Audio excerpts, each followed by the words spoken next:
അരെ വാ, ഇതാണ് ചെമ്മീൻ ബിരിയാണി. ഇതുപോലെ ഒരിക്കൽ ഉണ്ടാക്കി നോക്കിയാൽ പിന്നെ ഇങ്ങനെ ചെമ്മീൻ ബിരിയാണി ഉണ്ടാക്കൂ. ചെമ്മീനിന്റെ സമയമാണ്, ഇനി അങ്ങോട്ട് സീസണേ സീസൺ. ഇതിന്റെ പേര് ടൈഗർ പ്രോൺസ് എന്നാണെങ്കിലും ഞങ്ങൾക്ക് ഇവന്മാരെല്ലാം കൊഞ്ചു തന്നെയാണ്.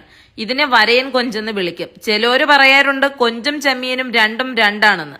വലിയ ചെമ്മീൻ കിട്ടിയാൽ പിന്നെ ബിരിയാണി അല്ലാതെ വേറെന്ത്. കൊഞ്ചിന്റെ പുറംതോട് കളഞ്ഞ് തലയിലുള്ള കൊമ്പും മീശയും വെട്ടി തലയുടെ മണ്ട വെട്ടി തലയും ഉടലും വേർപെടുത്തിയെടുക്കും. ഈ വീഡിയോ കാണുന്ന പലർക്കും ഇതിന്റെ തല വറുത്തു കഴിക്കുമെന്ന് കേൾക്കുമ്പോൾ അറപ്പായിരിക്കും. എന്നാൽ ഞങ്ങള് ചെമ്മീനിന്റെ തലയുടെ ഉള്ളിലുള്ള അഴുക്കെല്ലാം നന്നായി ഞെക്കിക്കളഞ്ഞ് 7-8 വെള്ളത്തിൽ നന്നായി ഇളക്കി കഴുകിയെടുത്ത് ഒരു പൊരിക്കലുണ്ട്. മണം നാട് മുഴുവൻ പരക്കും, അത്രയ്ക്കും ടേസ്റ്റാണ്. പൊരിക്കാനുള്ള തലയും കൊഞ്ചും മാറ്റിക്കഴിഞ്ഞാൽ ബാക്കി കൊഞ്ചിൽ ബിരിയാണി ഉണ്ടാക്കും. വലിയ കൊഞ്ചാണേല് നീളത്തിന് കീറി അഴുക്ക് കളയണം. കൊഞ്ച് ഇതുപോലെ രണ്ടായി മുറിഞ്ഞു പോവാത്ത രീതിക്ക് പിളർത്തി ബിരിയാണി വെച്ച് കഴിഞ്ഞാൽ സൈസിൽ വലിയ കുറവ് വരില്ല.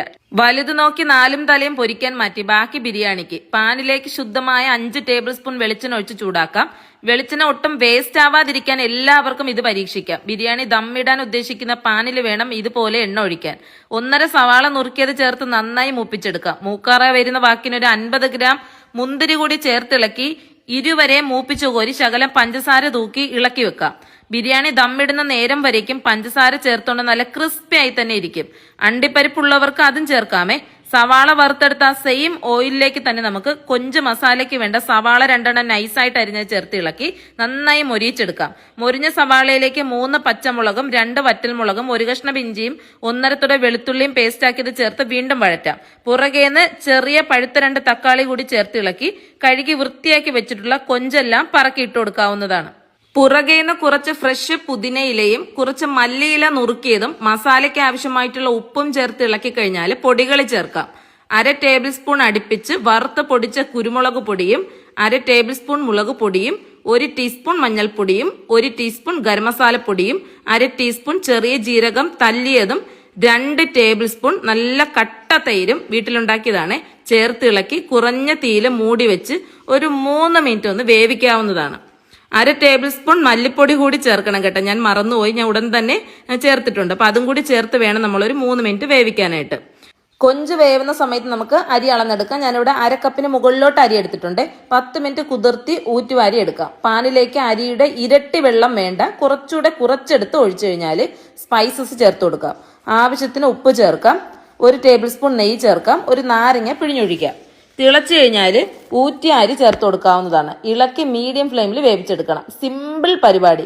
നെയ്യിൽ വറക്കണ്ട, വരട്ടണ്ട, മെനക്കെടേണ്ട. വളരെ പെട്ടെന്ന് തന്നെ നമുക്ക് ഫാസ്റ്റ് ആയിട്ട് റൈസ് ഉണ്ടാക്കി എടുക്കാവുന്നതാണ്.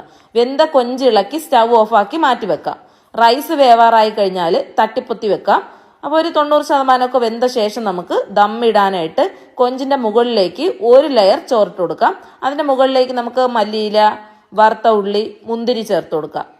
അപ്പം മുമ്പൊക്കെ നമ്മൾ ചോറ് വെക്കുന്ന സമയത്ത് ഏറ്റവും ടോപ്പിലായിട്ടാണ് ഇതൊക്കെ ചേർത്ത് കൊടുക്കുക. പക്ഷേ എങ്കിൽ ഈ ചോറിലേക്ക് ഈ മുഴുവൻ ഫ്ലേവർ ഇറങ്ങണമെന്നുണ്ടെങ്കിൽ ഇതിന്റെ നടുക്ക് നമ്മൾ നിർബന്ധമായിട്ട് ചേർത്ത് കൊടുക്കണം. വീണ്ടും ലെയർ ഇട്ട് ഇത് തന്നെ ആവർത്തിച്ചു കൊടുക്കാം. അടച്ചു വെച്ച് കഴിഞ്ഞാൽ ഒരു പഴയ പാൻ അടുപ്പത്തേക്ക് വെച്ച് അതിന്റെ മുകളിൽ ഈ ഒരു ബിരിയാണിയുടെ പാൻ വെച്ച് കുറഞ്ഞ തീയിൽ ഒരു 15 മിനിറ്റ് ദം ചെയ്തെടുത്തു കഴിഞ്ഞാൽ സംഗതി റെഡി. സ്റ്റവ് ഓഫാക്കിയതിന് ശേഷം നന്നായിട്ട് ഇളക്കി 1/2 മണിക്കൂർ നമുക്ക് വെറുതെ ഇങ്ങനെ മൂടി വെക്കണം കേട്ടാ. അപ്പൊ ചോറും ചാറും ഉള്ളിയും പരസ്പരം ഒരു കഥ പറയും. 1/2 മണിക്കൂർ കഴിഞ്ഞു കഴിഞ്ഞാൽ സെർവ് ചെയ്യാവുന്നതാണ്. മണം പ്ലസ് മണം, മണമോട് മണം. വേണമെങ്കിൽ കുറച്ച് അയൽക്കാർക്കും കൊടുത്തോ, പാവം കുറച്ച് മണം അവർക്കും ചെന്നതല്ലേ. അപ്പൊ എല്ലാവരും ഒന്ന് ട്രൈ ചെയ്ത് നോക്കിയിട്ട് ഫീഡ്ബാക്ക് അറിയിക്കാനും വീഡിയോ ഇഷ്ടമായി ലൈക്ക് അടിക്കാനും ഷെയർ ചെയ്യാനും കമന്റ് ഇടാനൊന്നും മറക്കരുത്. ആരെങ്കിലും ഈ തല ഇതുപോലെ ഫ്രൈ ചെയ്ത് കഴിക്കാറുണ്ടോ? അതും അറിയിക്കണേ.